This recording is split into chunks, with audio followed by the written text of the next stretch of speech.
automática. Tá lá, tá gravando. Então, pessoal, olha aqui. Olha aqui. Nós vamos recomeçar a partir daquele corolário, mas aquele corolário é bom a gente começar escrevendo isso aqui na lousa, né?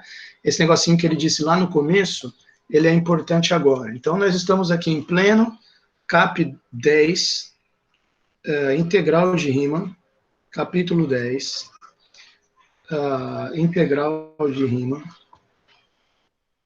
ok? Integral de Riemann.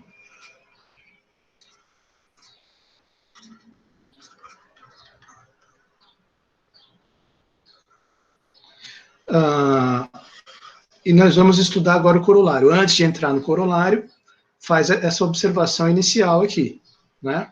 Para a gente se lembrar, para não esquecer o conceito. Dada uma função limitada f de x em r, o que é o sup de f de x, sup de f, que é a mesma coisa que sup de f de x, e o que é inf de f, que é a mesma coisa que inf de f de x. Bom, f de x é a imagem da função, né? Então vamos escrever assim: dada f, dois pontos, de x em r, de x em r limitada,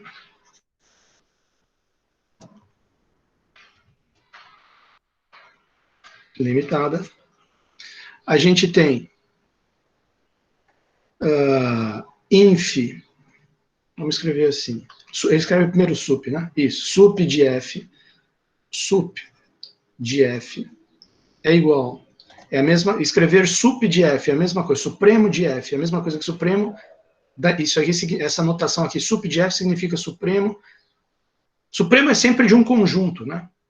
Ínfimo e supremo, a gente até viu, a gente resgatou lá o capítulo 2 na aula passada, ele é sempre dado um conjunto x contido em R, limitado superiormente, começa assim a definição lá no cap 2, olha a pop-up, não, tá aqui, Mariana Mello.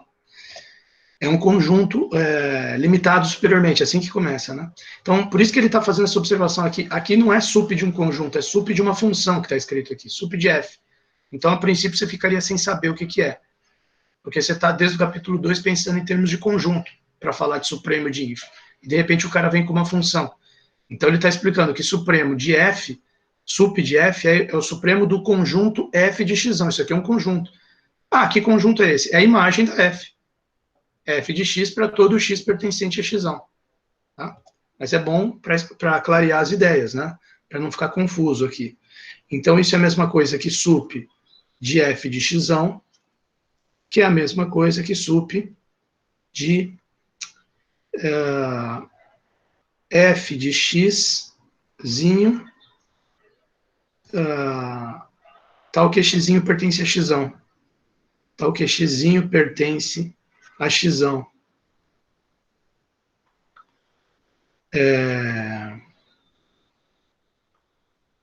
Inf de f é igual inf de f de x, que é igual inf de f de x, tal que x pertence a x. Tá ok? Tá aqui, então só com essa notação. Tá certo? Tá legal. Então, olha só. Vamos lá para o corolário. Tá legal, já escrevi isso aqui é o que a gente precisa para o corolário. Vamos lá. Então, o corolário, ele diz o seguinte, voltando aqui. Sejam funções limitadas para todo ser, seja f g funções limitadas, deixa eu passar um traço aqui rapidinho. Tá? Beleza? Agora aqui, corolário.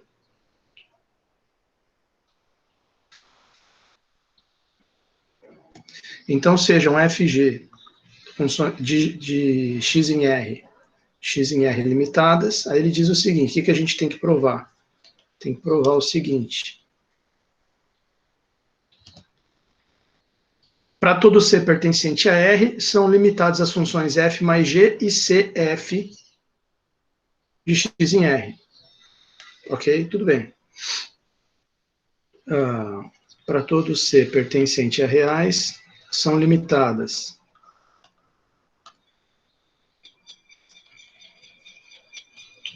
F mais G de x em R, vírgula, CF de x em R.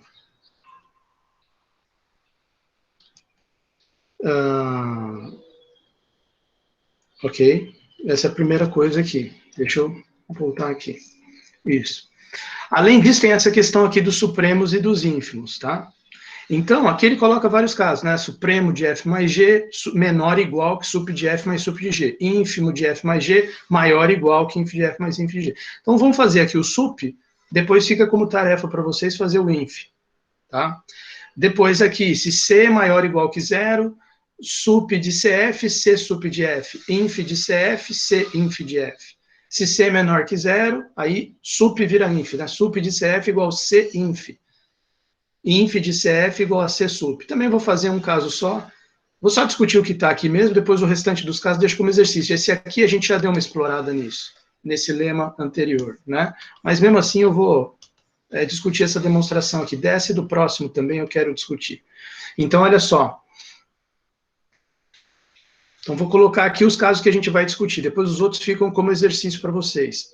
Além disso, né? Além disso, dois pontos. Supremo de F mais G. Quer dizer, o que é supremo de F mais G? Seria o supremo da imagem dessa função. É menor ou igual que o supremo de F mais supremo de G. Esse caso aqui eu vou discutir com vocês. Aí tem o do inf também, tá? Aí tem aqui esse aqui eu também vou discutir. Supremo de CF igual C sup de F. Igual C sup de F. Ok. Aí os outros casos, deixa como exercício. Demais casos ficam como exercício. A demonstração. Ok? Fecha aqui. Demonstração.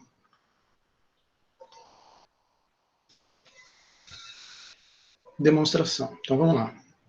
Então, aqui o que acontece é o seguinte, vamos seguir essa trilha dele aqui, que eu lembro que quando terminou a aula eu estava justamente discutindo isso. E aí ficou muito apertado, muito em cima do fim da aula, eu falei, não, deixa para a próxima, né? Então, ele começa escrevendo o seguinte, vamos chamar o f de xão de azão. F de xão, não, escrever aqui nele. Chamar de A, o f de x. Ok? B é o g de x. Ele está tentando simplificar a notação, tudo bem. B igual a g de x. G de x. E C é o f mais g de x. São as imagens. Né?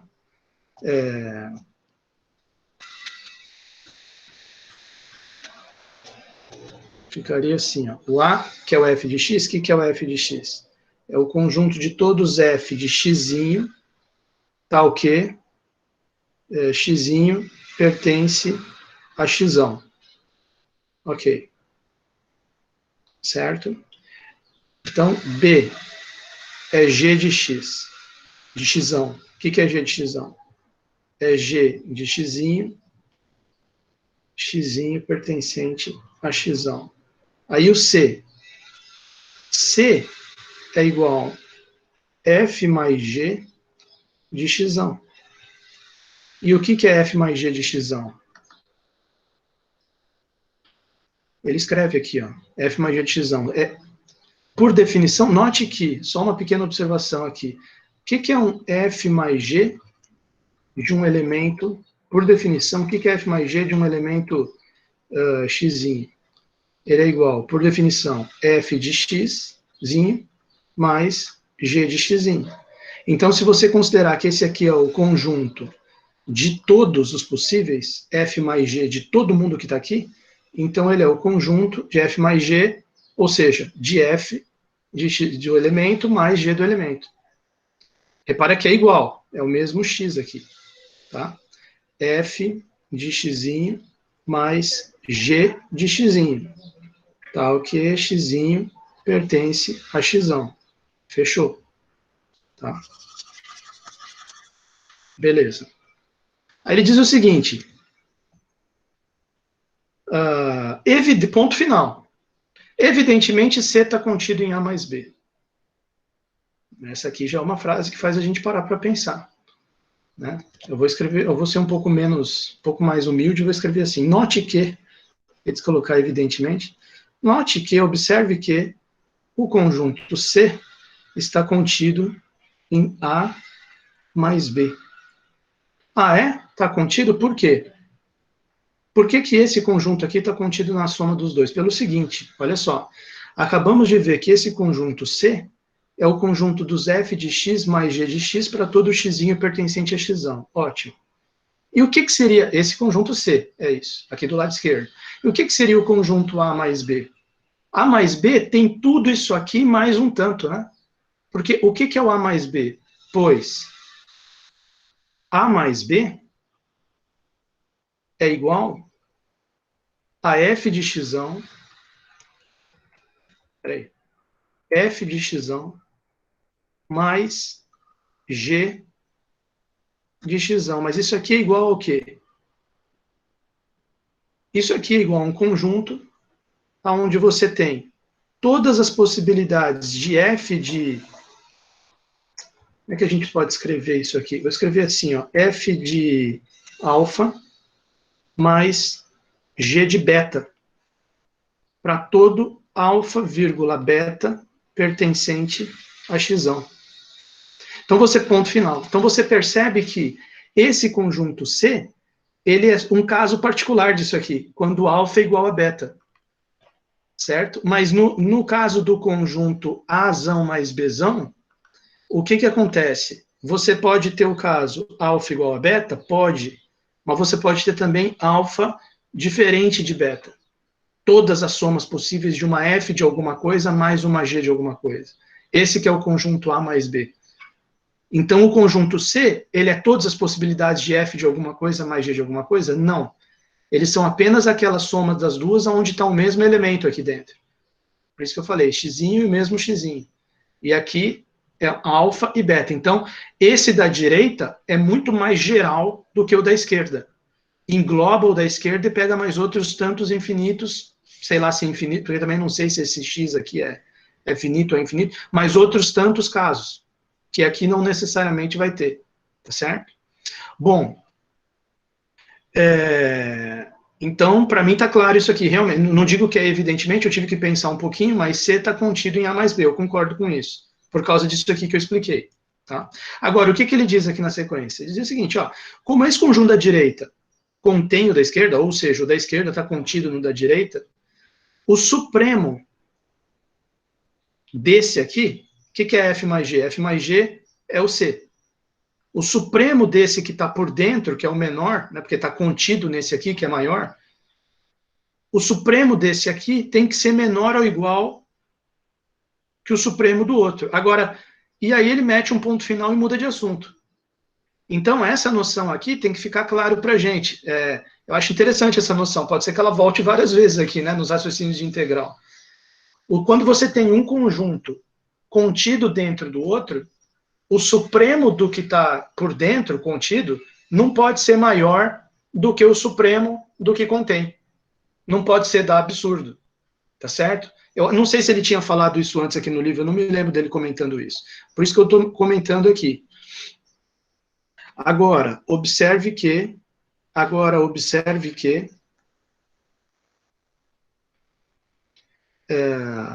vamos colocar assim, se um conjunto, como é que a gente pode escrever? Vamos colocar uma letra que não está sendo usada aqui, né? Um conjunto P está contido num conjunto Q, vírgula.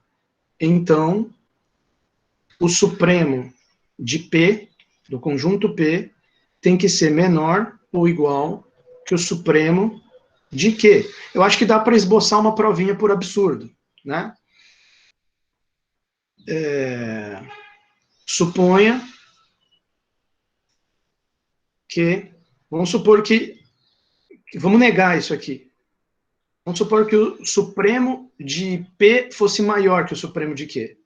Suponha que supremo de P, suponha que fosse, né, para indicar bem que é uma prova por contradição, por absurdo. Suponha que fosse supremo de P maior que o supremo de Q. Então, eu poderia passar o supremo de Q aqui para a esquerda, né? Daí teríamos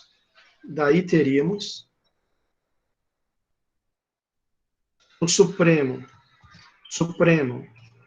de P menos supremo de Q maior do que zero. Se eu passar esse supremo de Q aqui para a esquerda, fica sup de P menos sup de Q maior que zero. Ou seja,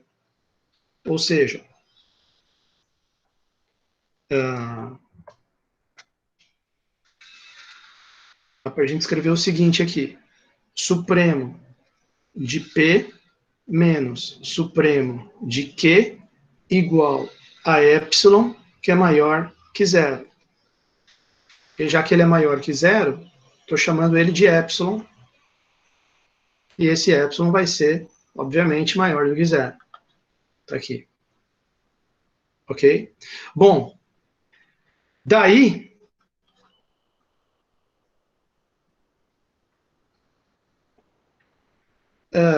podemos afirmar que existiria, né, se você imaginar isso aqui, pela definição de supremo, lembra que supremo ele tem aquela característica, se eu tirar qualquer coisa dele, supremo menos qualquer coisa, já implica que existe alguém maior que isso, pertencente ao conjunto, né? O que é o supremo? Todo mundo no conjunto é menor ou igual que o supremo, e isso aqui de cima. Todo mundo é menor ou igual que ele, e se eu tiro qualquer coisa dele, já tem alguém do conjunto para cima. Já ficou para cima. Ele é bem justinho no conjunto supremo, né? Você não pode diminuir nada do cara. É que nem o ínfimo. O ínfimo, qualquer coisa que você soma no ínf mais qualquer epsilon, tem alguém do conjunto para baixo do ínf mais epsilon, né? Então, se eu imaginar que isso aqui é igual a um epsilon maior que zero, vai existir com certeza um pzinho pertencente a pzão, tal que esse pzinho está para cima do que sup de P menos epsilon sobre 2. Ok? Pzinho está para cima de sup de P menos epsilon sobre 2. Bom, e aí como é que chega aqui no absurdo, né? Deixa eu só fechar aqui o raciocínio. Existiria um pzinho pertencente a pzão, tal que P está para cima de sup de P menos epsilon sobre 2. Ok? Peraí, deixa só eu... deixa eu só... Porque às vezes tem algum jeito melhor de explicar isso aqui. Deixa eu só pensar um pouquinho. P está maior que sup de P menos epsilon sobre 2. Deixa eu ver aqui.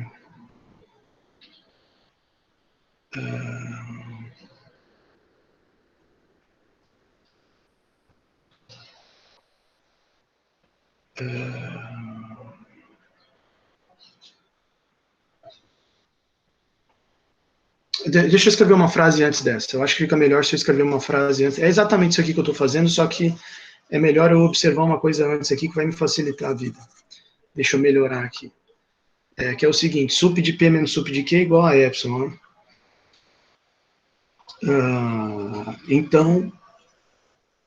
Então, se sup de P menos sup de Q é igual a epsilon, eu posso escrever assim, ó, sup, acho que agora vai ficar mais claro. Sup de P, passo o epsilon para cá, menos epsilon, é igual, passo menos sup de Q para lá. Sup de Q. Ok? Sup de P menos epsilon, tá? Faltou escrever que epsilon... Bom, eu já tinha escrito aqui, epsilon é maior que zero. Já está escrito aqui que epsilon é maior que zero. Tá aqui. Sup de P menos epsilon é igual a sup de Q. Assim, Se eu tiro epsilon, fica igual a sup de Q. Então, se eu tirar menos que epsilon, fica maior. Se eu tenho um tanto que eu tiro epsilon, fica igual a outro tanto, se eu pegar esse mesmo tanto e tirar menos do que epsilon, ele fica maior do que esse outro tanto. Certo? Então, sup, assim, sup de... porque senão aquela frase que eu tinha escrito aqui, que eu apaguei, fica difícil de entender. Sup de P menos epsilon sobre 2, que é o que eu tinha escrito, é maior do que sup de Q. Acho que assim ficou... Acho que ficou mais fácil de entender. Para mim está claro, né? Se eu tenho um determinado número que eu tiro, vamos colocar 7, e ele dá igual a um outro número, x menos 7 é igual a y. Então, x menos 8 igual a y. Então, x menos 4 é maior do que y. Né? Porque eu precisaria fazer x menos 8 para ficar igual a y. Então, se eu fizer mesmo x menos 4, ficou maior. Bom, tudo bem. Então, cheguei nisso aqui. Pela definição de supremo, agora eu vou voltar ao que eu tinha escrito antes. Pela definição de sup, temos que existe um Pzinho pertencente a Pzão, a mesma frase que eu tinha escrito antes que eu apaguei para fazer isso aqui. Existe Pzinho pertencente a Pzão, tal que Pzinho está maior do que esse sup de P menos epsilon sobre 2, que você está vendo que é maior que sup de Q. Então, se o Pzinho é maior do que sup de Q, isso implica... Porque, veja, todo mundo no Qzão está menor ou igual que o supremo. Se o Pzinho é maior que sup de Q, isso implica que Pzinho não pertence a Q. Isso já gerou um absurdo, porque o Pzão está contido em Q. Percebe? Eu estou fazendo todo esse negócio aqui dentro da demonstração para explicar a conclusão que ele chegou. Já vou voltar lá. Já vou voltar lá na nossa demonstração. Então, absurdo, pois, P, eu estou agora com P contido em Q, e Pzinho pertence a Pzão, e Pzinho não pertence a Qzão. Então, absurdo. Como é que o P pode estar contido em Q se tem um elemento dele, do P, que não está no Q? Absurdo, né? Então, o que gerou o absurdo que a gente precisa jogar fora? Essa ideia aqui, ó. Essa ideia aqui, olha que é o que a gente supôs que deu absurdo. Que o supremo de P é menor, que o supremo de P é maior que o supremo de P é maior do que o supremo de Q. Então, isso aqui, qual que é o resultado desse nosso raciocínio? Quando o conjunto P está contido no Q, eu não posso supor isso aqui, que supremo de P está contido em supremo de Q. Por quê? Porque gerou aquele absurdo lá no final. Então, essa foi a minha hipótese errada que eu tenho que jogar fora. Tenho que negar ela. O que é negar ela? É falar que o supremo de P é menor ou igual que o supremo de Q. Devemos ter, então,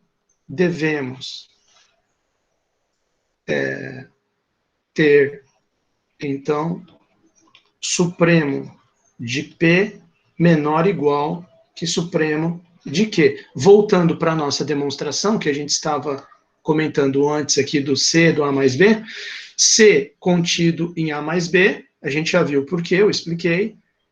Consequentemente, com isso que a gente acabou de discutir aqui, o supremo de C tem que estar menor ou igual ao supremo de A mais B. Daí, voltando para a nossa demonstração,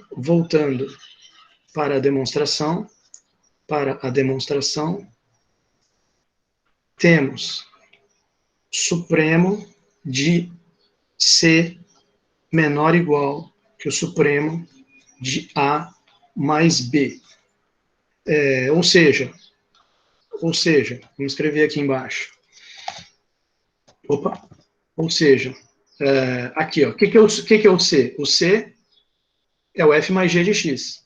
Então, vai ficar assim, supremo de F mais G, que é igual. Agora, volta para essa linha aqui dele. Supremo de F mais G, supremo supremo de F mais G igual a supremo de C, que é menor ou igual, vamos ver aqui, né? Menor ou igual que supremo de A mais B, só que aí entra, por que ele é um corolário que a gente está? Aí vai entrar a questão do...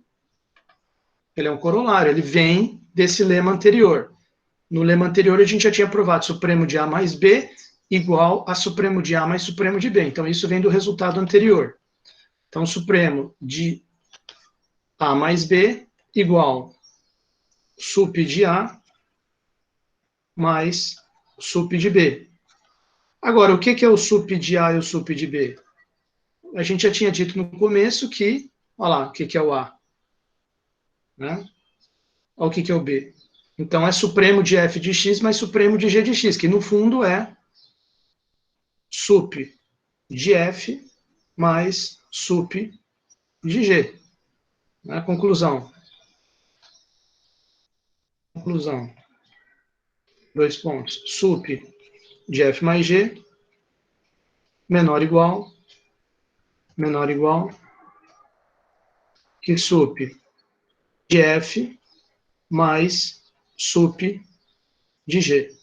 Ok? Eu fiz só essa pequena digressão aqui dentro da demonstração, porque às vezes poderia não ficar claro essas duas coisas, né? Poderia não ser muito óbvio para o aluno que C está contido em A mais B, então eu dei essa explicada aqui, e poderia também não ser muito óbvio que esse fato já implica direto que sup de C é menor ou igual que sup de A mais B. Aí eu fiz essa passagem aqui para ficar claro isso. Quer dizer, uma coisa interessante que surgiu nessa discussão aqui. Quando um conjunto está contido no outro, P está contido em Q, provamos aqui, por absurdo, que supremo do P tem que ser menor ou igual que supremo de Q. Tá?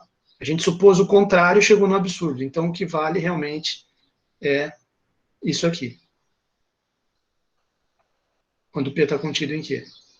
Tá? Eu achei legal isso. Agora, tem essa outra parte aqui que ele quer que demonstre também, que é a parte do... A do inf fica para vocês, aí vem essa aqui. Se C maior ou igual que zero, supremo de CF igual C supremo de F. Né? Aqui no caso, vamos ver o que ele escreveu aqui. Ele disse o seguinte, supremo de CF seria a imagem dessa função C, supremo da imagem dessa função C vezes F. Tá? Olha só, vamos explicar melhor essa linha aqui. Ó. Eu vou só colocar um tracinho aqui para... Terminou essa demonstração, vamos demonstrar outro agora, né? Agora note que supremo de CF, o que é supremo de CF? É o supremo da imagem da função CF. O que é, ou seja, isso aqui é a mesma coisa que, deixa eu escrever aqui embaixo para ter mais espaço. Agora note que supremo de CF é igual supremo da imagem, né, de CF de x. Mas o que é CF de x? Isso é igual ao supremo do conjunto de C vezes F de x, para todo x pertencente a x. Fechou. Agora,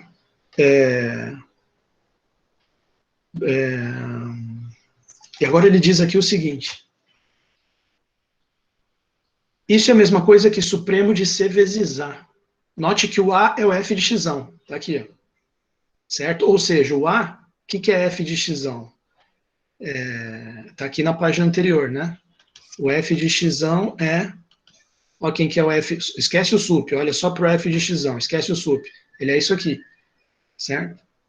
Então, quer dizer, aquele conjunto C vezes F de x, opa, olha lá, legal, beleza. Então, olha só, aquele conjunto C vezes A, que ele estava escrevendo ali, C vezes A, ele, olha lá, o que é CF de x?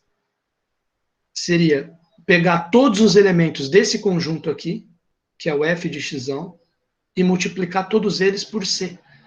Então é a mesma coisa que fazer C vezes F de x, que é a mesma coisa que C vezes A. Então vou colocar esse passo a mais aqui. Ó. Isso aqui é a mesma coisa, é igual a supremo de Czinho vezes F,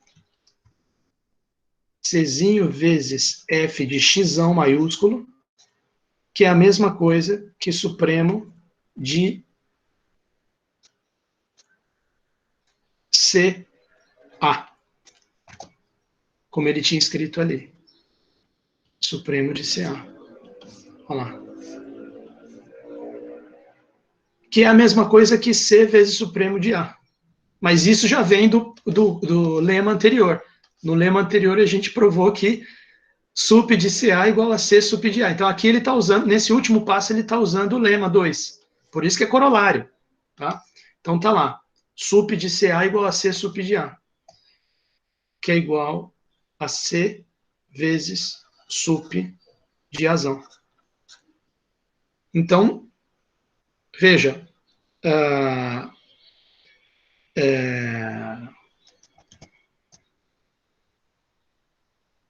claro, aqui estamos considerando, nesse último passo aqui, a gente considerou C maior ou igual que zero, né? Mas isso é o que ele queria provar? Veja, ele queria provar que sup de CF igual a C sup de F. Então você tem que entender que ainda dá para completar aqui, né? Vamos completar. Isso aqui, em primeiro lugar, isso aqui vale para C maior ou igual que zero, pelo lema anterior. Então, como que a gente completa isso aqui? C vezes sup de A é a mesma coisa que C vezes sup, porque o que é o A? O A é F de x. O A é F de x.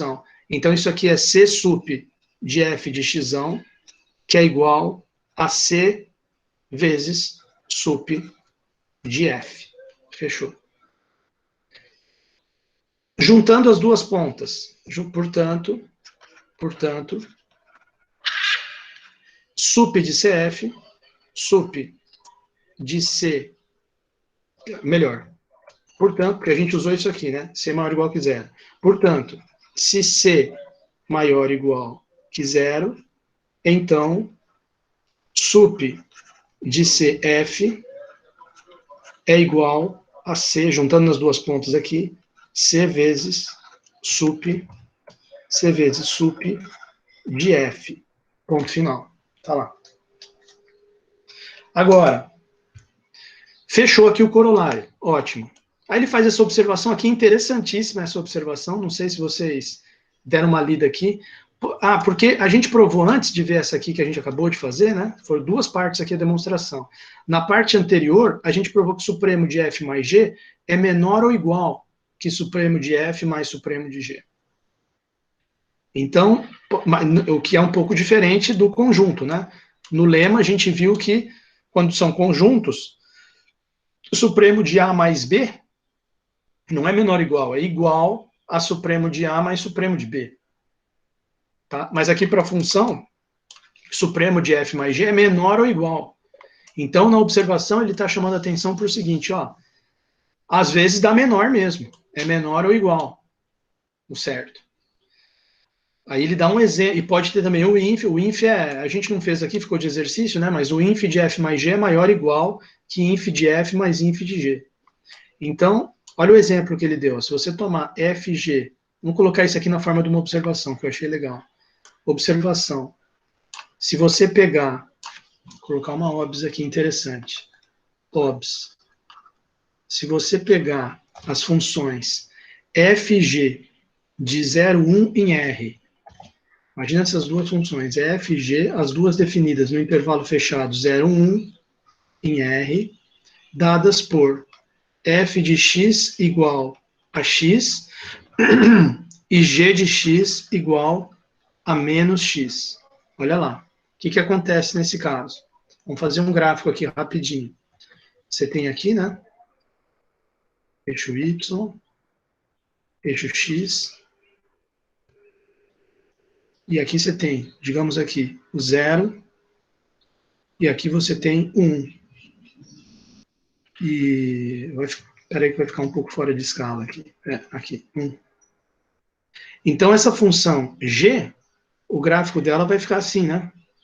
Perdão, a função f, o gráfico dela vai ficar assim. É um esboço, tá? Se não ficou perfeito aqui, você me perdoa. O gráfico dela fica aqui assim. A função f. E a função g? A função g, eu tenho a impressão que o gráfico dela fica assim. Ok? Essa aqui é a g.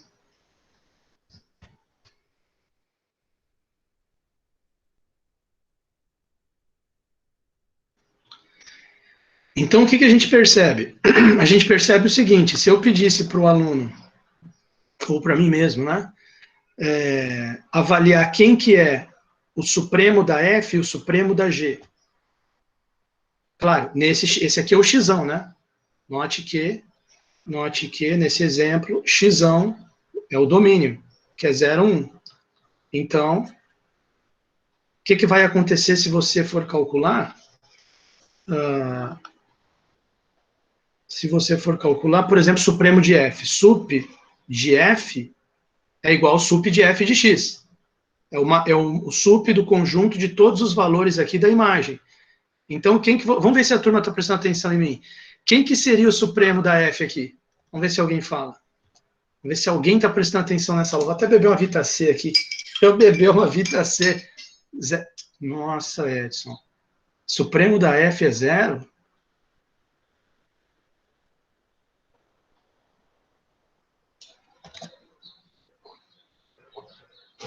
Olha a figura aí. Fast track.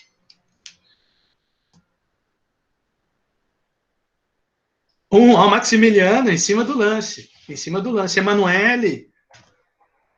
Supremo da F é 1. E o supremo da G? E o supremo da G? Quem que você diria? Aí entra o Edson. Supremo da G, Edson. O supremo da G seria 0. Você concorda comigo? É igual ao supremo da G de xão, que é igual a 0. Então, se você fizer sup de F mais sup de G, vai dar igual a 1 mais 0, que é igual a 1. Agora, porém, como? Agora a pergunta, quem que é a função f mais g? F mais g de x vai dar igual a quem? A f mais g de x aqui nesse exemplo. A f mais g de x é, evidentemente, a função identicamente nula, né? F mais g de x seria igual a f de x mais g de x, que por definição vai ser, quem que é f de x? X mais quem que é g de x? Menos x. Quem que é x mais menos x? É 0 para todo x, pertencente a xão. Como a f mais g é a função identicamente nula, então o supremo de f mais g, é igual, bom, a função vale 0 o tempo inteiro, então o supremo dela é 0. Portanto, 0, que é igual supremo de f mais g, é menor do que 1. Deixa eu escrever melhor isso aqui. Supremo de f mais g, que é igual a 0, é menor do que 1, que é igual... O que é 1? Sup de f mais sup de g. Sup de f mais sup de g. Então, esse exemplo aqui é justamente para mostrar para a gente que eu posso ter o supremo da soma menor que a soma dos supremos. Tá? Quer dizer, não é sempre igual, não é que nem conjunto. Se fosse conjunto, o supremo de A mais Azão mais Bzão seria igual, não teria possibilidade de ser menor. Supremo de A mais supremo de B. A gente viu isso no lema 2. Agora, aqui no corolário, o supremo de soma de funções é menor que soma do supremo das funções. Tá legal? Espero que tenha... Exatamente. Espero que tenha ficado...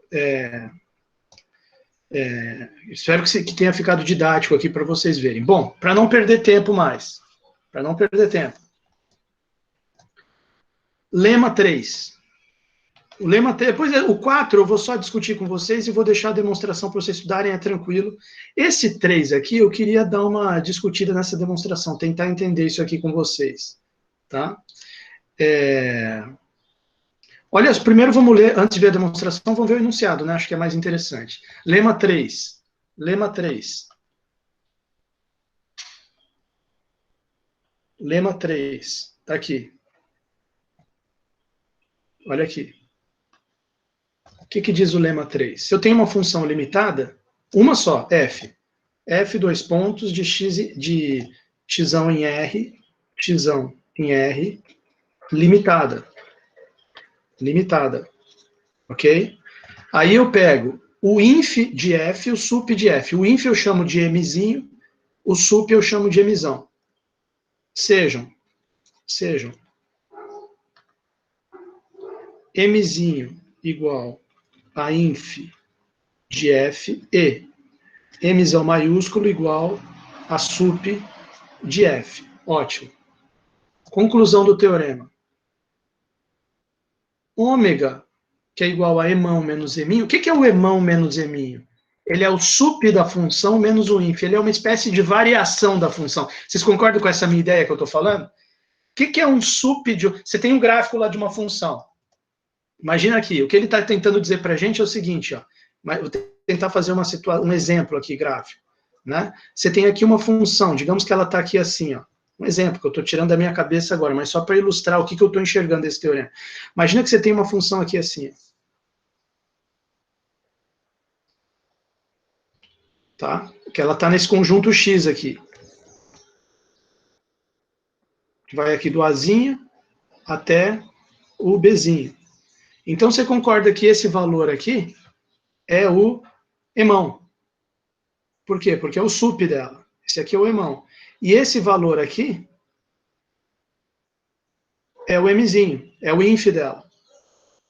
Então, a hora que ele escreve aqui, ó, emão menos eminho, e chama de ômega, ele está pegando... O que é emão menos eminho aqui na figura? Seria esse tanto aqui, ó. Isso aqui é o ômega.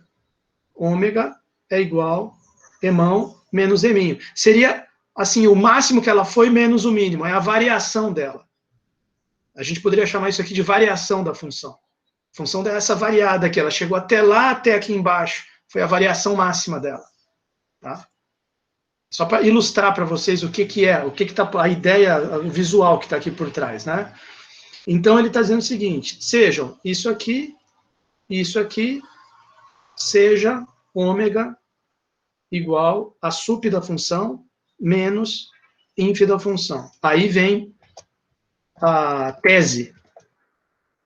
Esse ômega, essa variação, é o supremo desse conjunto aqui. É o supremo do módulo de f de x menos f de y para todo xy pertencente a x. Isso aqui vai ser usado depois lá na teoria das integrais. Por isso que ele está destacando aqui. Então, será que dá para a gente provar isso?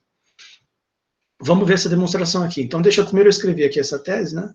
Então, essa variação da função ômega é igual ao supremo desse conjunto aqui. Supremo de módulo de f de x menos f de y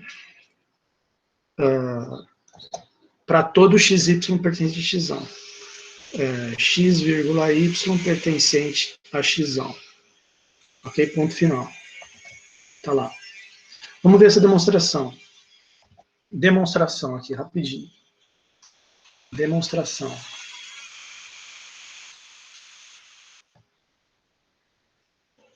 Ele diz aqui o seguinte.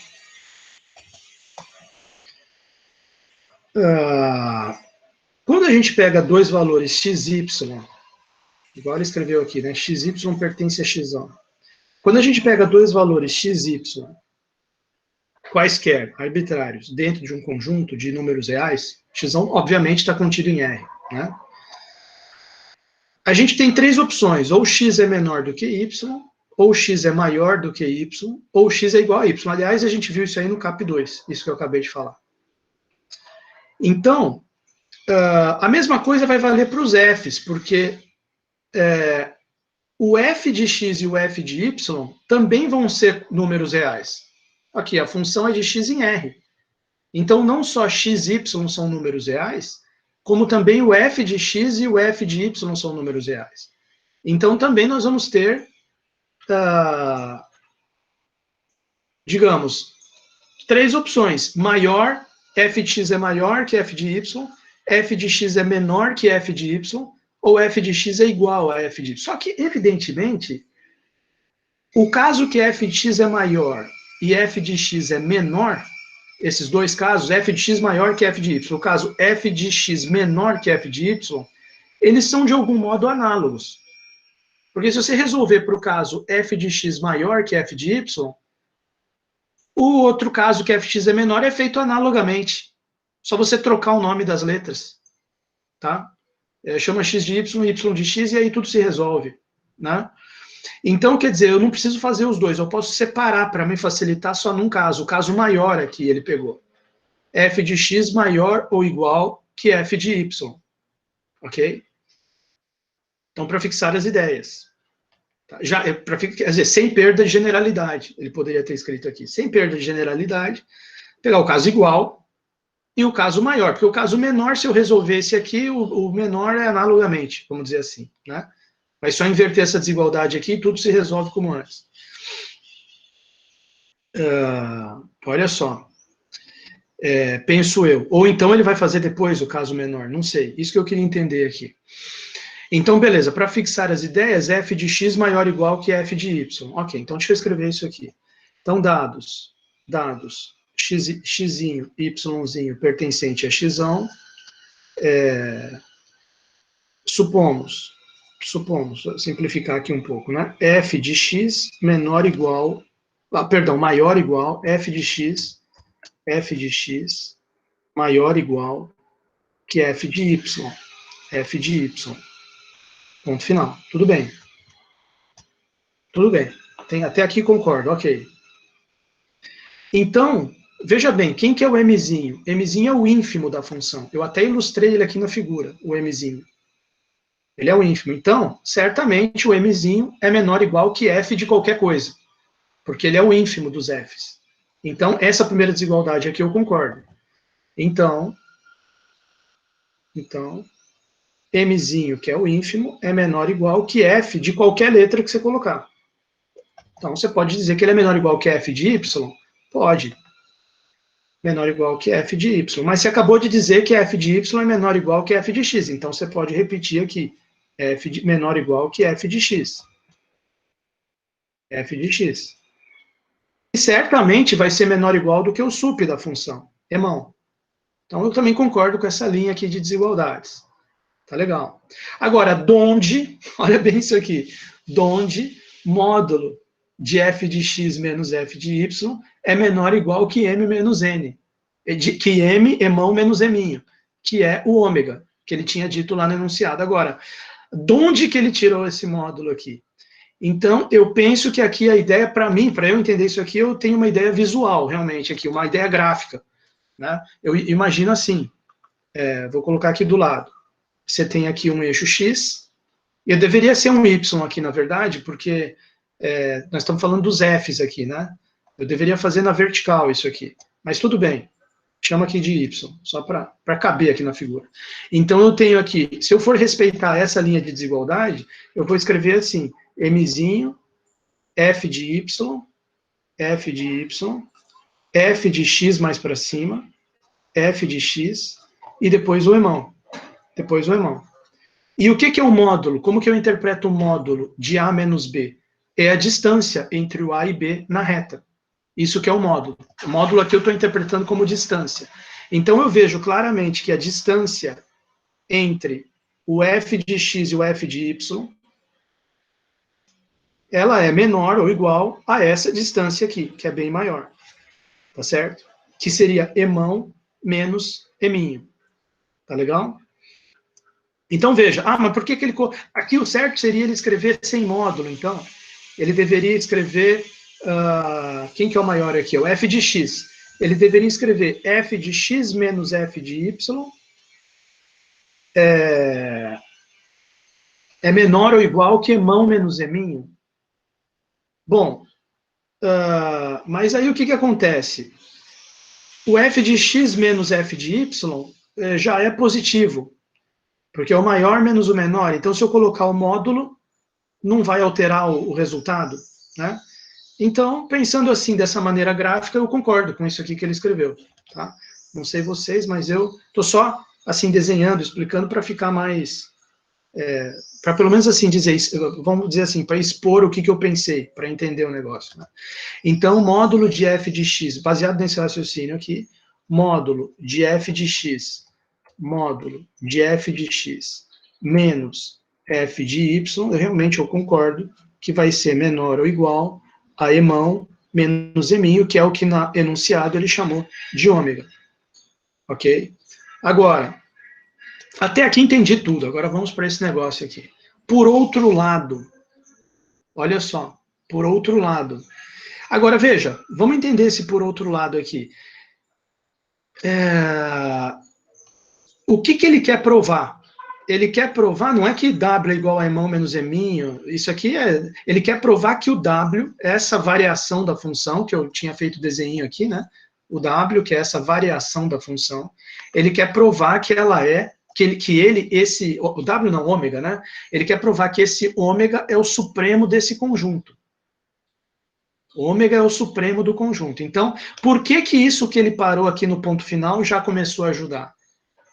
Porque ele, com essa linha aqui, ele acabou de mostrar que ômega é maior ou igual que todos os módulos. Ah, isso aí basta para provar que o ômega é o supremo? Não. O supremo é a menor das cotas superiores. Então, até esse ponto final aqui, ele provou que o ômega é uma cota superior desse conjunto. Porque ômega é maior ou igual que módulo de fx menos f de y. Acho que valeria a pena a gente escrever isso. Portanto, ômega é cota superior do conjunto, que conjunto? Esse aqui, esse conjunto aqui, sem a palavra sup, só o conjunto, do conjunto dos módulos de f de x menos f de y, xy pertencente a x.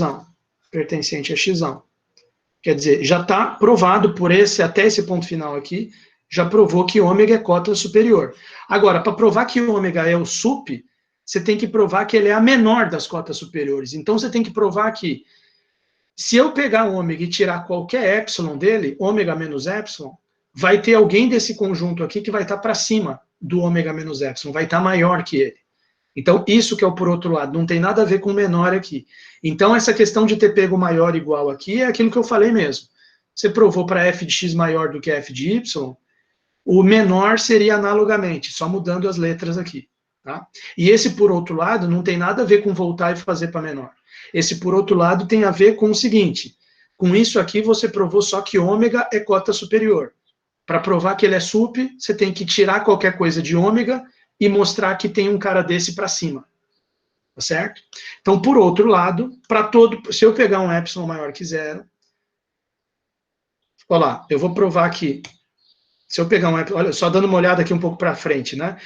Dado um epsilon maior que zero, ele vai provar o quê? Que se eu pegar ômega menos epsilon, já ficou algum módulo para cima maior do que ele. Conclusão, ômega é menor das cotas superiores, então ele realmente é o sup desse conjunto, o que prova o lema e fechou. Tá? Então vamos só ver esse raciocínio dele. Se eu pegar um epsilon maior que zero, podemos achar x e y pertencente a x, tal que o f de x vai estar maior do que m menos 0. Bom, por que essa desigualdade aqui? Porque o emão é o sup de f. Então, tirando qualquer coisa do emão, já tem f para cima, definição de sup. E o eminho é o ínfimo de f. Então, se eu somar qualquer coisa no eminho, vai ter f para baixo. Porque se o mzinho sozinho ele é o ínfimo, se eu somar qualquer coisa nele, deixa de ser ínfimo. Se deixa de ser ínfimo é porque tem coisa para baixo. Tá? Agora, aqui no caso, só um detalhe: o emão, o eminho não são ínfimos desse conjunto aqui. O emão e o eminho são ínfimos não são inf sup desse conjunto. Eminho é inf da f e emão é sup da f, não desse conjunto aqui. Tá? Então, beleza, mas dá para entender. Por outro lado,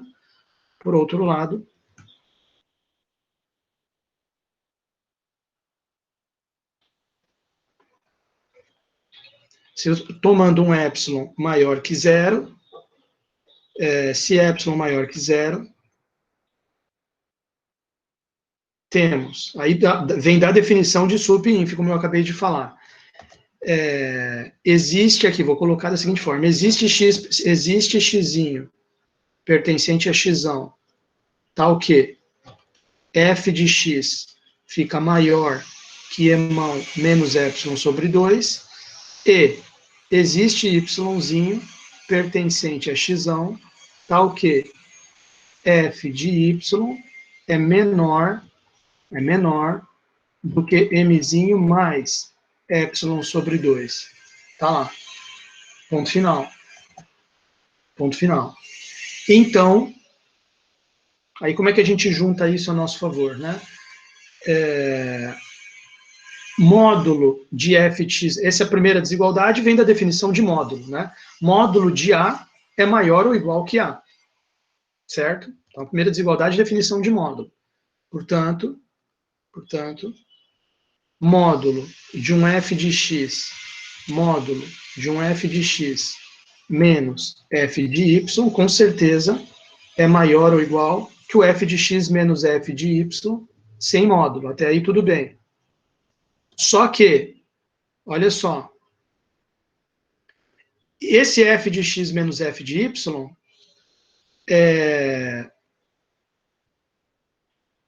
se a gente substituir aqui, né? Eu pego o f de x, coloco uma coisa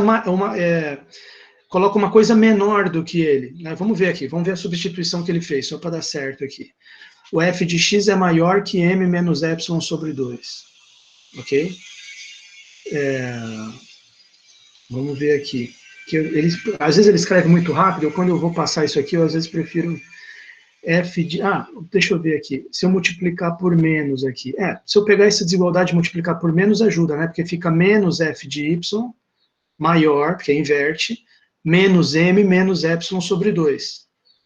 Aí, o que eu poderia dizer? Eu poderia dizer que f de x menos f de y é essa mais essa, que, acho que fica legal. Acho que fica legal multiplicar isso aqui por menos, né? Eu vou escrever aqui embaixo, ó. Escrever aqui embaixo, ou em cima dela, ó, menos f de y, se eu multiplicar por menos aqui dos dois lados, fica maior, inverteu, menos m, menos epsilon sobre 2. Olha lá. Então, f de x, certo? Que é maior do que isso aqui, m menos epsilon sobre 2, mais, deixa eu escrever melhor aqui, calma aí. Isso aqui é igual f de x mais menos f de y. Menos f de y. Acho que assim fica perfeito.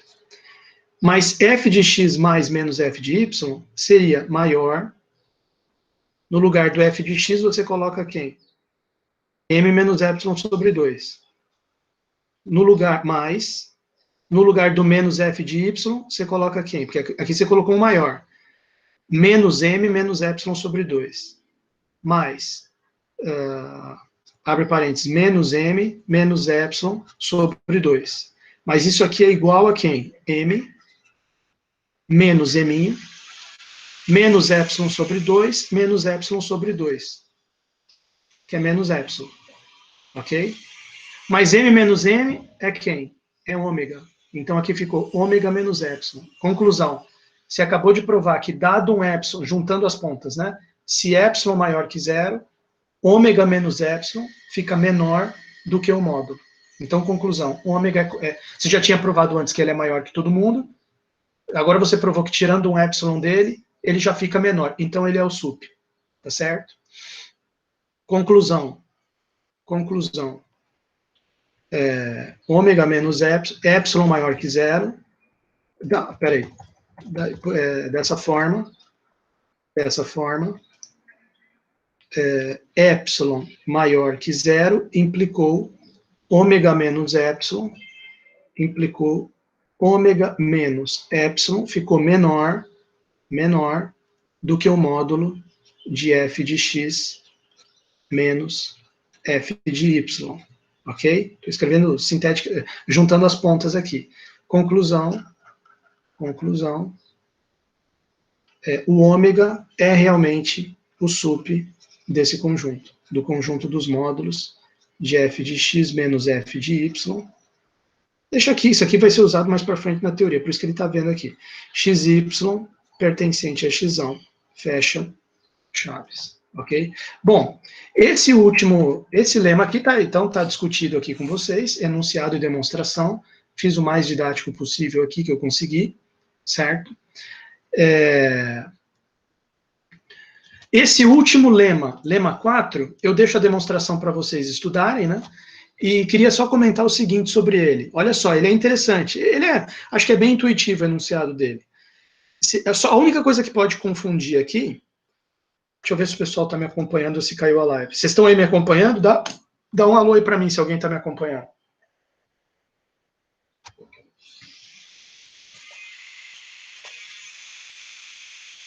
Lara, daqui a pouco quero conversar com você. Depois do fim da aula a gente vê um negócio lá da carta, tá? Que eu tinha me esquecido, eu vi seu nome aqui, eu gelei. Depois a gente conversa. Olha lá, o pessoal tá aí. Não, tudo bem, tudo bem. Olha só. Não, gelei aqui. Olha só. Esse último lema é o seguinte: a linha contido em A. A única coisa que pode confundir nesse lema é o cara achar que o A tem a ver com B. Ele juntou dois lemas num só. Os As aqui não tem nada a ver com os Bs, tá? Por exemplo, ignora aqui a parte do B. A linha contido em A. Então, para todo Azinho pertencente a A, eu encontro uma linha. Deixa eu escrever aqui, ó. Eu vou reescrever o enunciado desse lema aqui, que eu acho que fica mais fácil. Lema 4. Ele deveria ter separado em dois lemas, né? Mas ele quis juntar. Ele deveria ter colocado lema 4A, 4B, alguma coisa assim. Lema 4. Olha só, eu vou escrever ele em duas partes. Parte A. Só se eu entendi errado, né? Mas agora nós vamos ver se eu entendi errado ou se eu entendi certo. Imagina que você tem uma linha contido em A. Conjunto limitado de números reais. A linha contido em A. Ambos contidos em reais e limitados. Não os reais. A linha e o A, né? Limitados. Ok?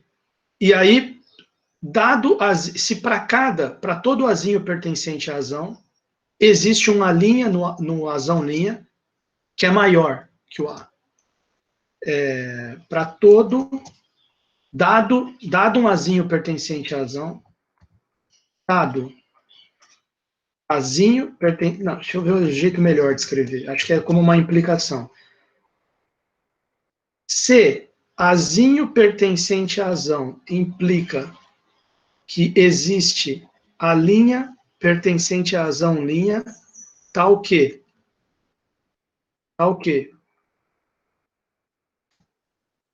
existe a linha pertencente a azão linha, tal que o azinho fica menor que azinho linha. A menor igual... Quer dizer, o que ele está dizendo aqui? Então, só para terminar a frase, aí eu volto ali. Então, sup de A' é igual a sup de A. Você vê que não tem nada a ver com B. O B poderia estar num lema separado. Então, sup de A' igual a sup de A. Sup de A' igual a sup de A. Ele está dizendo o seguinte, se eu tiver um conjunto A' dentro do A, quer dizer, o Azão está maior, está englobando, está por fora. Mas, qualquer cara que eu pego dentro do Azão, eu acho um cara dentro do A' que está para cima dele. Maior, para cima não, maior ou igual. Então, isso significa que o supremo dos dois é o mesmo. Ah, professor, dá um exemplo disso aí na prática acontecendo. Te dou um exemplo agora mesmo. Exemplo. Imagina, por exemplo, o A' igual ao intervalo...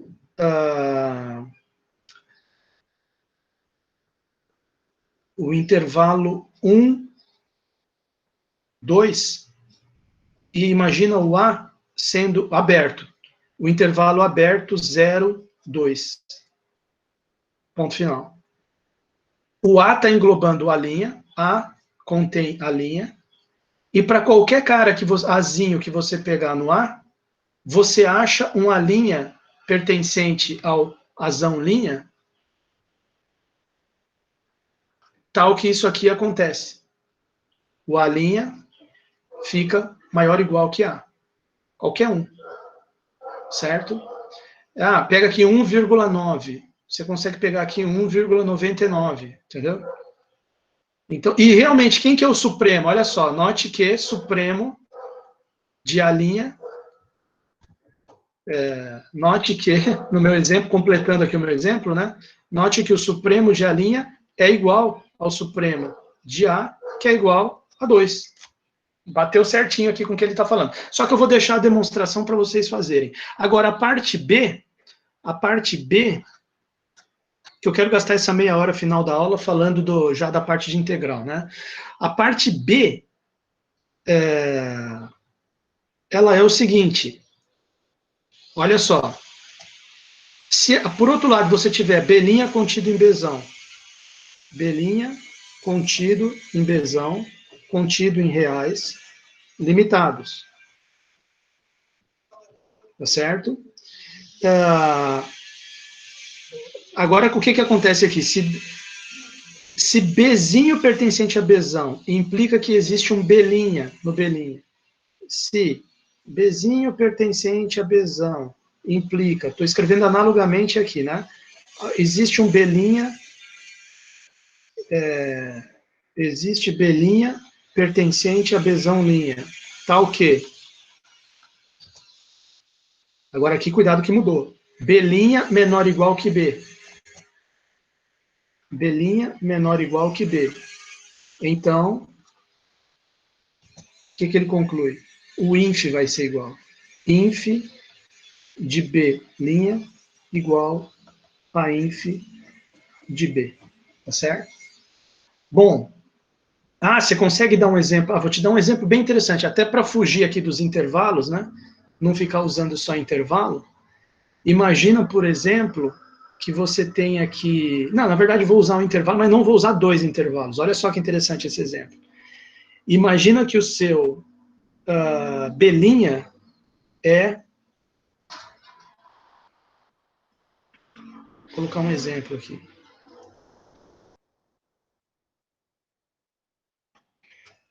Exemplo. Imagina, pega o B' sendo o conjunto dos pontos da forma 1 sobre n. 1 sobre n, n pertencente a naturais. Olha que interessante. E pega o B sendo o intervalo aberto 0, 1. Olha que interessante esse exemplo aqui. O B' está contido no B? Tá. Sempre que eu pegar um Bzinho no intervalo aberto 0, 1, eu consigo um B' da forma 1 sobre n, que está para baixo do ponto que eu peguei no intervalo aberto 0, 1? Sim, você consegue. Só você crescer suficientemente o n. Outra coisa, ambos são limitados, porque aqui falou limitados, né? Ambos são limitados, os dois conjuntos. Quem que é o ínfimo do intervalo 0, 1? É 0. Quem que é o ínfimo do B'? É 0 também. Deu igual aos ínfimos. Tá? Então, eu preferi dar os exemplos aqui para vocês e deixo a demonstração por conta de vocês. Tá certo? Bom, deixa eu já gastar aqui o finalzinho da aula, começando aqui a sessão de integral, para não perder mais tempo, né? Então, nessa sessão 2, só uma meia horinha aqui para sentir o gosto, né? E a gente já cai fora. Então, sessão 2 é integral de Riemann. Então, você veja só, ele vai começar falando, eu quero justamente já começar para ir falando de alguns conceitos que estão envolvidos com a ideia de integral, né? Então, integral de Riemann.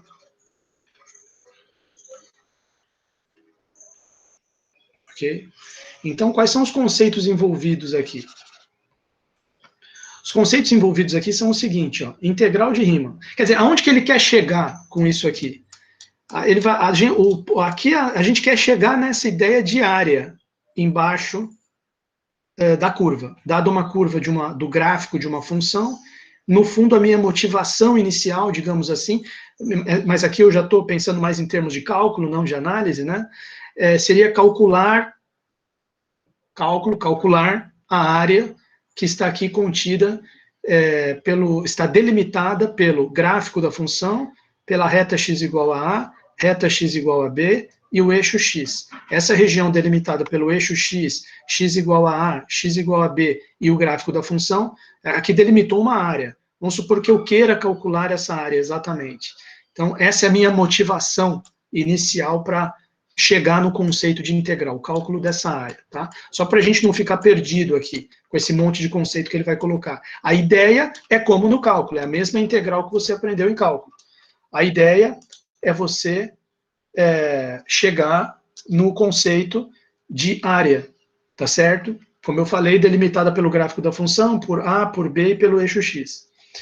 Agora, nós vamos, no curso de análise, é justamente você repassa esse conceito, assim como no cálculo você tem já o conceito de inclinação da reta tangente, que é a derivada, né? Mas aqui você viu como é que a gente repassou esse conceito, né? A gente fez todo ali os lemas, teoremas, corolários, proposição, até chegar na derivada, e vimos a questão de como que ela se relaciona com crescimento, decrescimento, máximo, mínimo, concavidade, da convexidade, né? Então aqui a coisa é mais, assim, o cara vai tentar fundamentar melhor e detalhar melhor o conceito. Então, no caso aqui, o conceito de integral, que é a área debaixo do gráfico da curva, da curva que é o gráfico da função. Então ele começa com esse conceito de partição. O que é a partição do intervalo AB? É um subconjunto finito de pontos, todos eles contidos em AB, sendo que o primeiro ponto, T0, é tal que Azinho pertence a P e Bzinho pertence a PE. Sim, geralmente a gente coloca o A e B, olha lá, o A é sempre o primeiro ponto, é o T0, e o B é o TN. Então você começa, como eu disse, o objetivo no final é chegar naquela área lá que eu mostrei a figura para vocês agora há pouco. A gente começa com esse conceito de partição. Então vamos colocar aqui o que é a partição. Vamos colocar esses conceitos aqui, né? Então, por exemplo, é um conceito, então eu vou chamar de uma definição isso aí. Definição, partição. Partição, que é, na verdade, a partição de um intervalo, né? Partição do intervalo AB. Partição do intervalo AB. Então, qual que é a ideia da partição? É um conjunto de pontos. É um conjunto finito de pontos, todos eles do intervalo. É um subconjunto finito. Então, como que ele é esse subconjunto finito? Ele é assim, T0, T1, reticência até Tn. Tá? Todos eles contidos no intervalo AB. E também tem essa questão aqui, que é importantíssima. A notação será sempre usada de modo que, quer dizer, sempre começa o primeiro ponto da partição, T0, a extremidade da esquerda do intervalo. E o último ponto, Tn, a extremidade da direita. Tá? Então, vamos colocar isso aqui, é importante. Vou até colocar em amarelo. A é o T0, que é menor que T1, é menor T1, que é menor que T2, que é menor que reticências, que é menor que Tn-1, que é menor que Tn, que é igual ao B, que é o último ponto lá da direita, aqui do intervalo. Então, essa é a ideia de uma partição. A gente pode também refinar uma partição. Existe essa ideia de refinamento de uma partição. Como que você refina uma partição? Colocando mais pontos nela. Né? Mas daqui a pouco acho que ele vai falar sobre isso, eu não vou antecipar muito. Então, olha só, aqui, refinar, né? Aqui, refina, isso. Mas antes, vamos ler isso aqui. O intervalo TI-1 até TI, quer dizer, se eu pegar dois pontos sucessivos, né? Um ponto logo depois do outro, TI-1 e TI, eu posso estabelecer um intervalo, ligando TI-1 até TI. Aliás, uma coisa interessante aqui que eu não falei, não precisam estar igualmente espaçados. Os pontos da partição podem ter um espaçamento diferente entre eles. Alguém me mandou uma mensagem. Mestre, seria o conceito análogo ao de partição de conjuntos? Mas agora eu não me lembro bem o que é partição de conjuntos. Agora você me pegou. Partição de conjuntos é... A partição de conjuntos não são os subconjuntos de um conjunto? Não é isso que é a partição? E é parecido, não é igual, né? Mas é parecido. É parecido. Se você considerar esses intervalos aqui que eu estou falando agora, esses TI-1 até TI, acho que fica idêntico ao que você está falando, da partição de um conjunto. Eu não vou falar muito sobre isso, porque eu preciso rever o que eu direitinho o conceito de partição de conjunto. Mas é parecido, tem alguma relação sim. Eu acho que a relação é justamente aqui com esses intervalos, né? O intervalo TI-1 até TI, uma coisa importante aqui que eu estava falando, Max, que não, eu acho que, até peço desculpa, eu acho que não ficou claro na hora que eu falei, mas que não tem a ver com o que você perguntou, é uma outra coisa.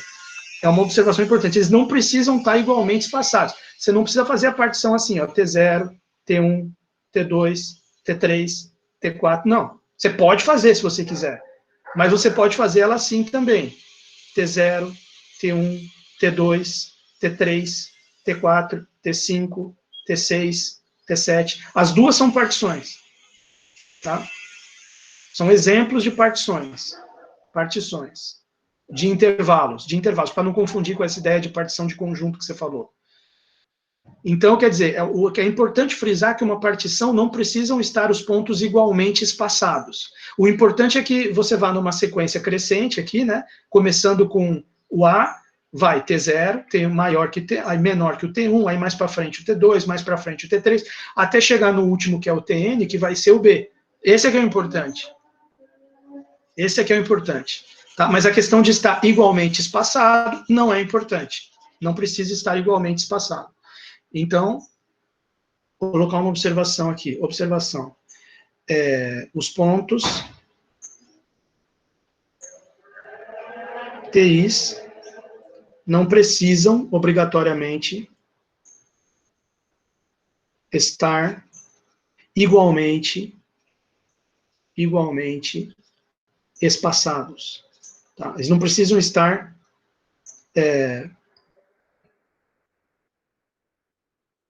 eu não sei se essa palavra existe, igualmente espaçados, né? Não precisam estar à mesma distância um dos outros. A mesma distância um dos outros. Um dos outros. Quer dizer, é aquele desenho que eu fiz, né? Isso aqui é uma partição, isso aqui também é uma partição.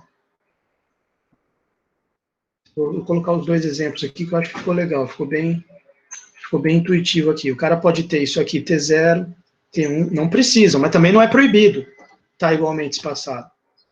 Pode estar, mas não é obrigatório. T0, T1, T2, T3, T4, isso aqui é uma partição P. Tá? E aqui você tem um outro exemplo de partição P', que é ou P, né?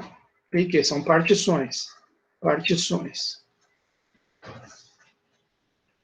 Que pode estar assim, T0, T1, aí aqui o T2, aí aqui o T3, T4, aí aqui assim, quer dizer, não está a mesma distância, que nem essa aqui, que está tudo igualmente espaçado. Ambas são partições. Tá? Agora, olha só o que ele fala aqui. Ele fala aqui o seguinte, a gente chama esse TI-1 até TI de iésimo intervalo da partição P. E ele tem comprimento TI menos TI menos 1, quer dizer, o comprimento dele é esse menos esse. Que não precisa ser, se você pegar um outro J aqui, diferente de I, você vai ter um outro intervalo TJ menos 1 até TJ. E o comprimento vai ser TJ menos TJ menos 1, que não precisa ser igual a esse comprimento, é isso que eu falei. Pode ter comprimentos diferentes. Tá? Então, o iésimo, o que a gente chama de iésimo intervalo da partição? O iésimo intervalo da partição é esse intervalo aqui, ó, TI menos 1, TI menos 1, vírgula, TI. E tem comprimento, TI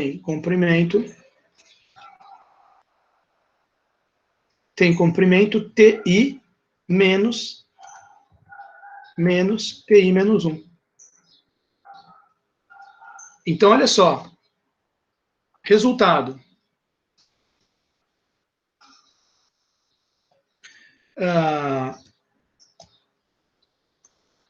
Evidentemente, se você quiser saber o comprimento do intervalo todo, que é B menos A, é só você somar todos os comprimentos desses intervalos da partição. Então, né, vou botar em amarelo aqui. O B menos A, que é o comprimento do intervalo inteiro, é a soma de todos os... Por exemplo, você pega o primeiro lá, vai ficar T1 menos T0, é o primeiro intervalo. Soma com o comprimento do segundo intervalo, que é T2 menos T1, mais reticências, até chegar no último intervalo, que é Tn menos Tn menos 1. Vou até escrever melhor. Tn menos 1 menos Tn menos 2, Tn menos 1, Tn menos 1 menos Tn menos 2, mais, para fechar, Tn menos Tn menos 1. Só que você vê por essa questão aqui, que você, por exemplo, esse T1 corta com esse menos T1. O T2 corta com menos T2. Quem que vai sobrar aqui no final? Menos T0 e o Tn aqui. Mas quem que é o Tn? É B. Quem que é o T0? É A. Tá? Então, eu coloquei assim aberto só para você ver que cancela tudo e dá realmente B menos A. Mas isso é a mesma coisa que dizer somatório de igual a 1 até N e igual a 1 até N, TI menos TI menos 1. Então, só uma observação que ele está fazendo. A soma do comprimento de todos os intervalos dá o comprimento do intervalo todo. Agora, já fechando aqui, né? Vamos conseguir fechar essa primeira página aqui para fechar a aula. Aí na semana que vem a gente já chega aqui nesses gráficos, começa a falar. Olha só o que tem já aqui no final da segunda página. Acho que já aparece as primeiras integrais, integral inferior e integral superior. Legal. Quer dizer, já vamos entrar na simbologia da integral já na próxima aula. Então, olha só voltando aqui, né? A questão de refinar a partição que eu tinha falado.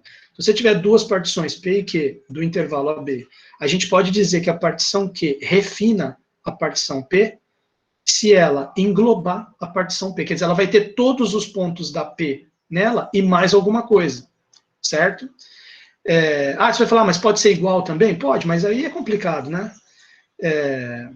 Aí você não sai do mesmo lugar, você fica marcando passo. Então, refinar, geralmente, a gente acrescenta um ponto. A maneira mais simples de refinar uma partição é simplesmente chegar na partição P e colocar mais um ponto nela. Pronto, já refinou. Já gerou uma partição Q que contém P. Tá certo? Então, esse conceito aqui é importantíssimo, porque ele vai ser importante para a gente definir a integral depois. Né?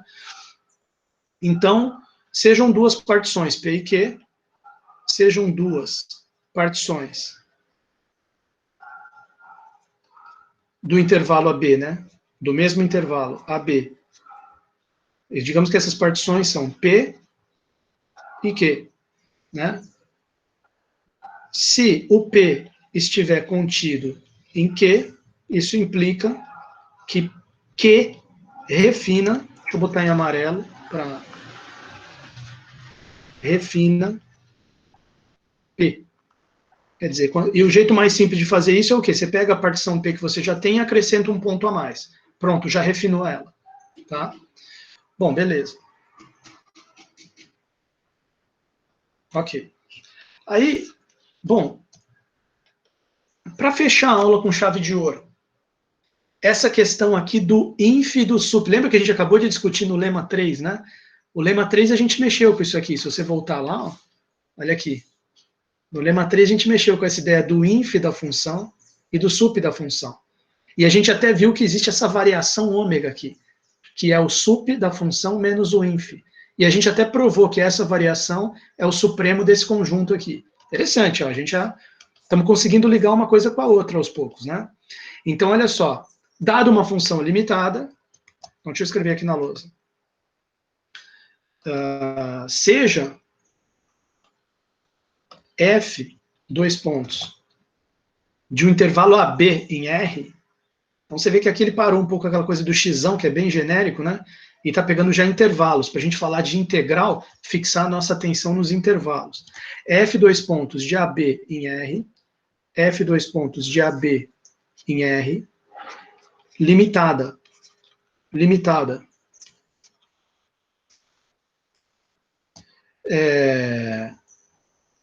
aí ele já estabelece notação. Sempre que a gente falar nesse eminho, nós estamos falando do ínfimo da f no intervalo.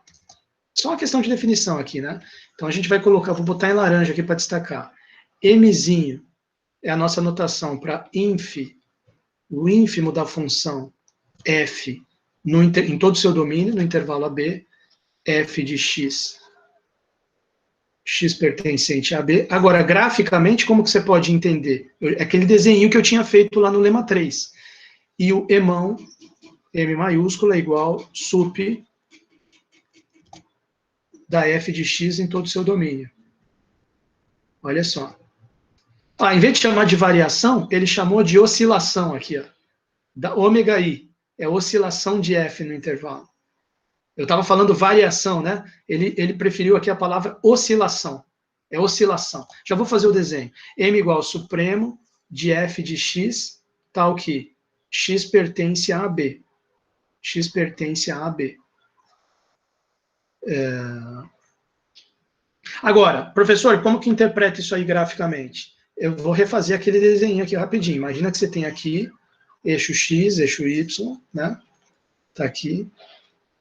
E você tem aqui uma função f, mais ou menos assim. Vou fazer um desenho melhor. Imagina que aqui é o A, aqui é o A, e aqui é o B. Então, aí o que você percebe? Você percebe o seguinte. Você percebe que o ínfimo da função, ele está aqui, ó. Esse cara aqui é o M. Esse valor aqui, você vê que eu estou fazendo no eixo Y, porque é aqui que ele está. Esse cara é o ínfimo da função nesse intervalo AB. E esse cara aqui,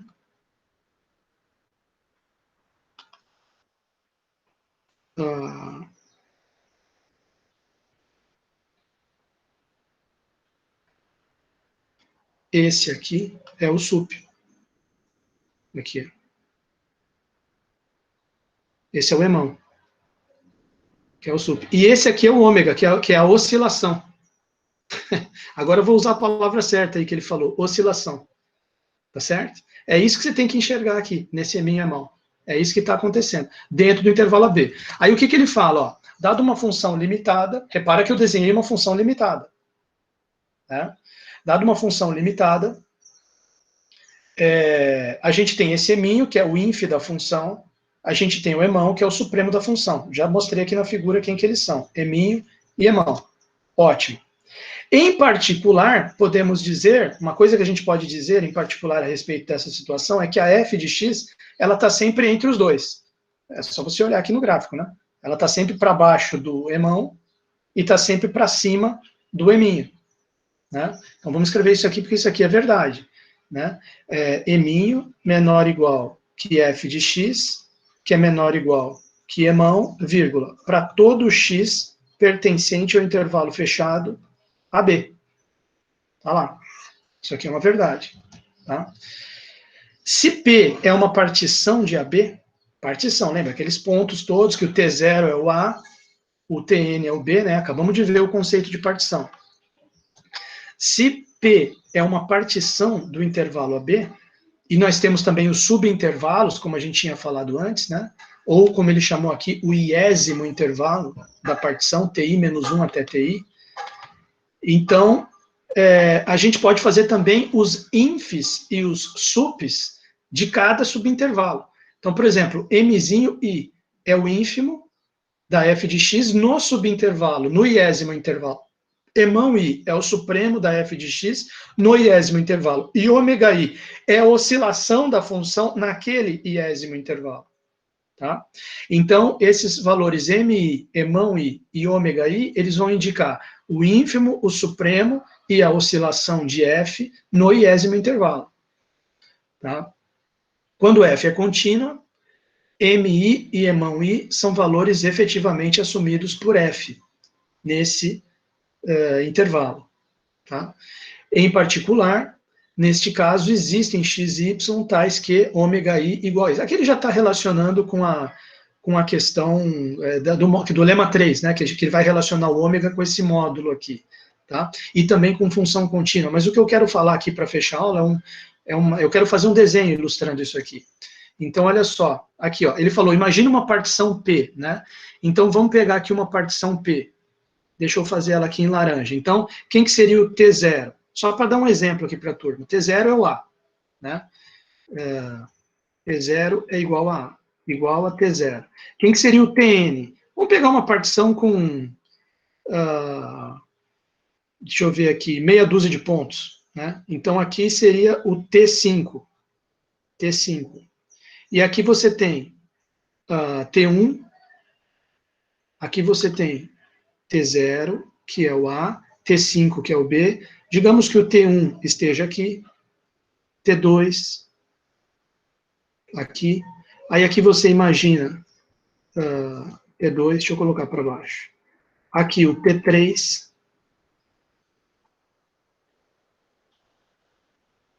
E aqui um T4.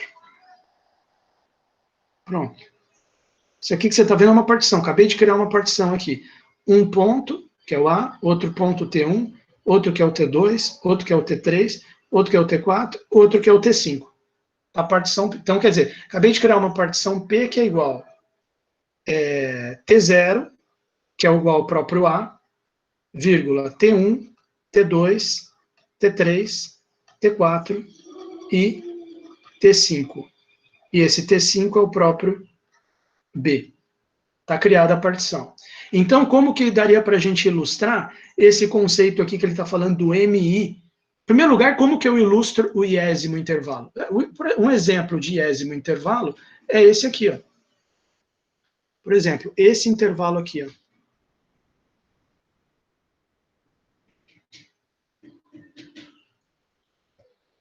Esse intervalo, olha só. Ele seria o primeiro, segundo, terceiro intervalo. Vamos pegar aqui, ó, T2 até T3. Ele é um intervalo, certo? Ele seria o intervalo, vamos chamar de I1, I2 e I3. Vamos chamar ele de I3, é o terceiro intervalo da partição, I3. Então, quem que seria M3 ali pela notação que ele fez, né? M3 seria o ínfimo da função aqui. Então, como que você vê ele na figura? Digamos que esse intervalo está vindo daqui até aqui. Então, repara que esse próprio irmão... Bom, primeiro vamos começar pelo ínf, né? M3. O M3 seria esse ponto, seria essa altura aqui. Ó. Esse aqui seria o M3. M3. M3 é o inf... Ficou meio torto aqui que eu não consigo fazer reto. Inf da função f nesse intervalo. Inf dos valores de f de x para x restrito a T2 até T3. Só para o aluno entender como é que funciona aqui. E quem que é o emão 3? O emão 3 seria o sup. Aqui no caso da minha figura, o emão 3 coincidiu com o emão. Né? Esse emão aqui deu igual a emão 3. Tá? Porque bateu aqui o T2 aqui, ó, tá certo? E bateu aqui nesse ponto de massa. Bom, mas tecnicamente é quem? É o supremo da f de x com x restrito a esse intervalo T2 até T3. Aí, claro, esse que eu estou falando aqui é só M3, eminho 3 e emão 3, que tem a ver com esse intervalo I3 aqui. Tá? Mas eu posso repetir essa mesma ideia para esses outros intervalos aqui, T1 até T2, T3 até T4. Então, quer dizer, para cada subintervalo, eu posso ter o mínimo, o ínfimo e o sup. E posso ter também a oscilação. Quem que é a oscilação ômega 3 aqui dentro desse intervalo? É o supremo M3 menos o ínfimo M'3. Oscilação. Oscilação em I3, nesse intervalo aqui. Ok? Bom, terminar só mostrando a figura. Depois eu volto na próxima aula, é melhor, essa questão de ser contínuo e do módulo, é melhor deixar discutir na próxima aula. Eu queria só mostrar essa figura, você vai falar, professor, mas como que isso tudo vai se relacionar com o integral? Olha aqui, ó, olha essa figura. Você tem a função indo de A até B, você tem aqui o eixo X. O que você está vendo aqui? Uma partição. Olha lá, ele pegou meia dúzia de pontos também, que nem eu. A, que é o T0, T1, T2, T3, T4 e T5. Ele fez a partição. E o que você está vendo aqui? Ó? O que você está vendo aqui? Você está vendo que cada retângulo que ele criou, nesse desenho aqui da esquerda, ele fez a altura do retângulo, se você prestar atenção, coincidir com o Mzinho, com o ínf. Olha só, quem que é o ínf aqui desse intervalo da partição AT1? O ínf é esse ponto aqui, ó. Repara que é justamente a altura do retângulo. Agora, olha para o segundo intervalo aqui, T1 até T2, o segundo intervalo da partição. Quem que é o ínf da função dentro desse intervalo? O ínf dela é esse ponto aqui. Repara que é justamente a altura do triângulo. Perdão, a altura do retângulo. Quem que é o ínf desse intervalo aqui, T2 até T3? Olha para a função só restrita a esse intervalo, esse trecho aqui, ó. Esse trecho da função está restrito a esse intervalo. Quem que é o ínf aqui nesse intervalo? O ínf é esse ponto, a altura do retângulo. Ficou bom? Quer dizer, aqui é uma construção de retângulos usando o eminho, o ínf. Agora, olha para essa figura do lado direito aqui para terminar a aula com chave de ouro. Mesma função, mesmo eixo X, mesmo A, mesmo B, mesma partição. Porém, ele fez a altura dos retângulos agora baseada pelo emão, pelo sup. Olha para esse primeiro intervalo aqui, AT1. Quem que é o sup da função? O sup está aqui. Então, ele montou o retângulo com a altura igual ao sup. Olha para esse outro retângulo aqui. A altura dele é o emão. É o supremo dentro desse intervalo. Olha para esse outro, olha como é que ficou diferente esse terceiro retângulo aqui. Ó, como é que ele é? Entre o T2 e o T3. Aqui o retângulo subiu até o ínf da função, até o eminho. Aqui o retângulo subiu até o máximo, até o sup da função, o emão, tá certo? Então você já está vendo a ideia aqui para fechar a aula de soma inferior e soma superior. Quer dizer, isso aqui é uma soma inferior da função, é um Szinho minúsculo desse, da função f, utilizando a partição P. S aqui já é um S maiúsculo, esse da direita, é uma soma dessa função f, utilizando essa partição P, mais S maiúsculo, pegando o zemão, né, os supremos. Agora, junta com essa figura aqui na sua mente, aquela ideia que eu falei antes de refinar a partição. Que eu posso ir colocando mais pontos na partição P e surgir com uma partição Q que refina P. Tenta aplicar essa ideia aqui. Imagina que eu colocasse mais pontos aqui. Por exemplo, entre o A e T1 eu colocasse um ponto. Entre o T1 e T2 eu coloco outro ponto. Aqui eu coloco outro ponto. Aqui eu coloco outro. Aqui eu coloco outro. Estou refinando. Então, esses retângulos vão ficar cada vez com a base menor. E esse tanto branco aqui que sobra de área vai ficar cada vez menos. Então, refinando a partição, eu faço essas somas inferior e as somas superiores também, eu faço elas irem ficando cada vez mais exatamente dando a área embaixo do gráfico da função. Então, você vê, toda essa ideia de partição, de inf, de sup, de refinamento, de partição, tudo isso vai entrar junto para surgir com essa ideia aqui, da integral inferior e da integral superior. E aí, utilizando elas duas, nós vamos surgir com a ideia de integral, tá?